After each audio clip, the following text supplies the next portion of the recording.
এই কাচ্চি খাদকে মূলত হচ্ছে মাটনটা একটু বেশি থাকে। আর অনেকেই বলেন আপু গাজীপুরে বেস্ট কাচ্চি কোনটা, বেস্ট কিনা এখনো জানি না, ট্রাই করি তারপর বলবো। তো এখন আমি ট্রাই করবো চিকেন দম বিরিয়ানি। এই দম বিরিয়ানি দমে দমে রান্না হবে, তাই বলে কি মশলা যাবে না? তো নরমালি যারা ভিডিও ছাড়াও আসে তাদের কি সেম কোয়ান্টিটি দেওয়া হয়? হয়তো 19-20 কিন্তু 18-20 হবে না। এই ফিরনিটা না ট্রাই করে আপনারা যাইবেনই না। গাজীপুরে বেস্ট কাচ্চি খুঁজে থাকলে আজকের ভিডিওটা স্পেশালি আপনাদের জন্য, কারণ অনেকেই আমাকে কোশ্চেন করেন যে আপু গাজীপুরে বেস্ট কাচ্চি কোনটা। হেই গাইস, আসসালামু আলাইকুম, আশা করি সবাই ভালো আছেন এবং স্বাস্থ্যকর খাবার খাচ্ছেন। ওয়েলকাম জানাচ্ছি ব্লগ বেশিমা ফেসবুক পেজ এন্ড ইউটিউব চ্যানেলে। তো চলুন এত কথা না বলে কাচ্চিতে যাওয়া যাক।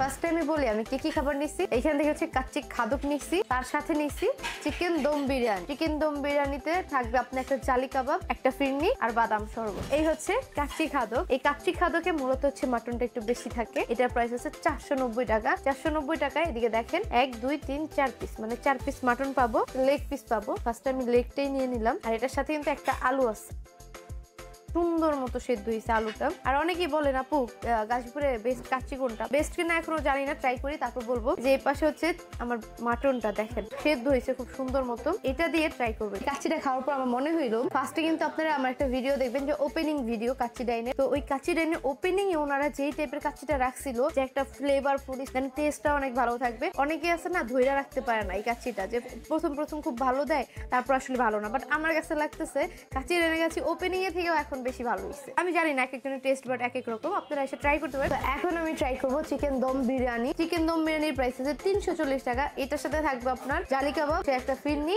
আর এই বাদামের শরবত। বাদাম শরবত দিয়ে ফার্স্টে ট্রাই করবো। এটা বরাবরের মতোই আমার একটা কথাই থাকবে, বাদামের শরবতটা আমার কাছে ভালো লাগছে বাট আমার কাছে পাতলা লাগে সবসময়। 340 টাকায় আপনারা যা যা পাবেন, এটা হচ্ছে আলু পাবেন, দম বিরিয়ানি, তো এই হচ্ছে দম বিরিয়ানি, একটা চিকেনের রোস্ট থাকবে। আরেকটা কথা বলতে গেলে অনেক জায়গায় দম বিরিয়ানি খেয়েছি কেমন, যে রাইসটা এটা কিন্তু কাচ্চির রাইসের মতো দিচ্ছে ওনারা। আমার আগের অনেকগুলো ভিডিও আছে দেখবেন দম বিরিয়ানির ভিডিও, কি সাদা সাদা বিরিয়ানি থাকে, তার ভিতরে হচ্ছে একটা রোস্ট দিয়ে দেয়। ওই রোস্টটা এত মশলা যায় না। আর এটা দেখেন আমি কি সুন্দর করে ছিলাম, ছিঁড়া গেল। আর এটার ভিতরে অনেক মশলা, কত সুন্দর ভাবে ছিঁড়া পড়তেছে ধরতে ধরতে।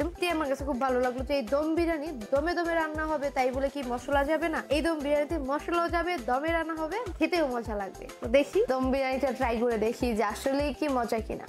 চিকেন দম বিরিয়ানি আর হচ্ছে কাচ্চি খাদক আহামরি ডিফারেন্স না, কেননা এটার হচ্ছে মশলাগুলো আমার কাছে সেম লাগছে আর রাইস গুলাও সেম লাগছে, জাস্ট খালি চিকেন আর মাটন এই জিনিসটাই তফাৎ, তাছাড়া আর কোনো তফাৎ পাবেন না। 340 টাকা এটা বেস্ট, হচ্ছে কাচ্চি খাদক 490 টাকা ওইটা বেস্ট, বাট টেস্ট সিমিলার লাগছে। তো এটার সাথে আমি একটু জালি কাবাবটা খাবো। এই হচ্ছে জালি কাবাবের সাইজ, আপনারা চাইলে কিন্তু এই জালি কাবাবগুলো আলাদাভাবে নিতে পারেন। আমি ফার্স্টে জালি কাবাব একটু খাই। আমি যত রেস্টুরেন্টে খাইছি না, আমার কাছে জালি কাবাবটা অনেক সফট থাকে। আমি আসলে কাবাব জিনিসগুলো এত সফট ভালো লাগে না, এই আর কি, বাট টেস্ট ভালো আছে। আচ্ছা, এই কাচ্চি বা হচ্ছে দম বিরিয়ানি যে কোয়ান্টিটি দিচ্ছেন, তো নরমালি যারা ভিডিও ছাড়াও আসে তাদের কি সেম কোয়ান্টিটি দেওয়া হয়? কোয়ান্টিটি ম্যাম অনেকে বলে যে একই আলাদা, কিন্তু আমাদের সব কিছু সেম, এক হাতের মাপ তো সব সেম দেয়। হয়তো 19-20 কিন্তু 18-20 হবে না। ঠিক আছে ভাইয়া, ওনারা যে এই কাচ্চিগুলো দেয় এটা আসলে ক্যামেরার জন্য এত বেশি দেয় নাই। যারা আমার মতো খান তারা দুইজন খাইতে পারবেন, আর যারা আমার থেকে বেশি খান একাই, তাদের একদম ভর পেট হবে। আর কাচ্চি খাদকে 4 পিস আছে, আমার মনে হয় দুইজনে একদম পারফেক্টলি খাইতে পারবে। এই যে ফিরনিটা না, এটা আমার এত পছন্দের হয়েছিল। এটাতে যে দুধগুলা ইউজ করছিল ওনারা একদম এই যে খিরসার মতো একদম লাইগা থাকে, এইভাবে দিলেও পড়তেছে না। এটাই বুঝাইলাম আমি, বেশি বেশি বলাটা ঠিক না। আপু পেজ রিভিউ করছেন, পেজ রিভিউ না ভাই। কাচ্চি ডাই না আসলে আপনারা কাচ্চি নাও খান, তারপরে এই ফিরনিটা না ট্রাই করে আপনারা যাইবেনই না। তো খাবারগুলো শেষ করে দেন কথা। আশা করি সবাই কাচ্চি ডাইয়ের লোকেশন জানেন, তাও আবারও আপনাদের জানার সুবিধাতে বলে দিচ্ছি। এটা জয়দেবপুর বাজার বাস স্ট্যান্ড, সিয়াম টাওয়ারের 2য় তলায়। আজকের ভিডিওটা এই পর্যন্তই। সবাই ভালো থাকবেন, সুস্থ থাকবেন। আসসালামু আলাইকুম।